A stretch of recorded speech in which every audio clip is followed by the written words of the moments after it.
every northern hot tub, whether it be entry level or top of the line, has electronic water purification.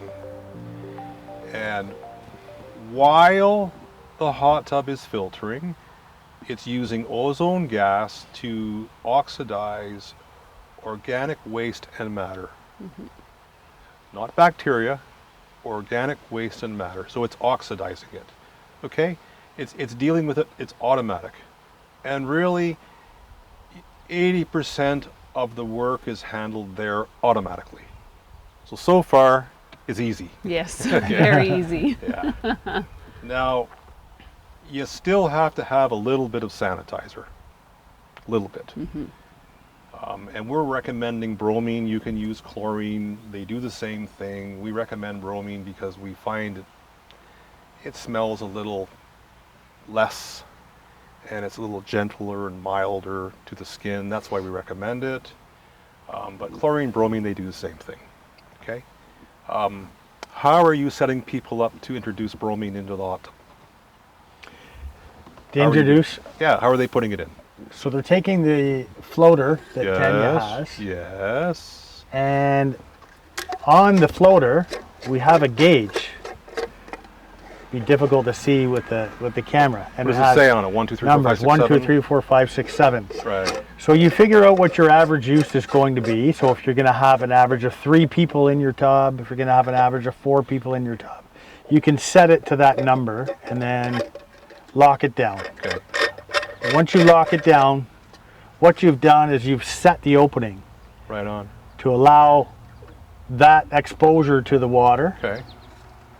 And what we're exposing to the water is the bromine tablet, which you'll see in this container here. So we fill it with these tablets. Yeah. And once we've got it full, yeah, we put the cap back on. And you have 2 options. You can just allow it to float around the tub, or you can put it in your filtration housing, and that just keeps it from bobbing around, which might annoy you, because the water has to pass through the filtration and the filters anyway. So water will pass by the floater, and we can simply just set it inside, and it's out of sight, out of mind. I like that one because it keeps it away from the kids, and no one plays with it and changes the setting. And it's not banging into you. Yeah. So that's automatic. It automatically dispenses bromine. Does its job. But here's the thing, you don't need a lot. You don't need a lot of bromine, just a little bit. Half a part per million to 1 part per million, probably a little bit less than what the test strip actually says. You don't need a lot.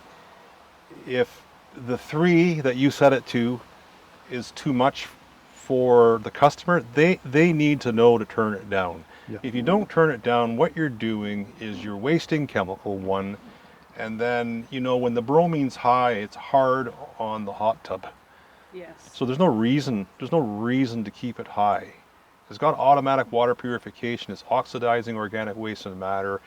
You still need a little bit of bromine to sanitize bacteria, because oxidation doesn't deal with that. Just a little bit. It's kind of the same as the city or the town. They bring the water in from the lake or wherever, they filter it. They typically use UV light as an electronic form of sanitation, and then they put a little touch of chlorine in it just for safety. It's kind of the same. So even though we're telling them to dial it to, if you got 5 people in the home, put it to 5. If you got 1 person, put it to 1. Even though we're saying that, that's not set in stone. You've got to test the water initially during your honeymoon to figure out kind of what's right for you, and then you can set it and forget it. But if you stop using the hot tub, understand the bromine's going to, it's going to build up high, and it will, it'll prematurely wear out the pillows and the cover and whatnot. Okay, so that's the key thing. Just because you said 5, that's not set in stone. That's the general it needs to be rule monitored. Of thumb when you put the hot tub in. And then they're going to have to make a judgment call from that point. And here at this dealer, we make sure that the customer is taught that. Yeah. And taught that they need to just monitor it and that they can adjust. Yeah.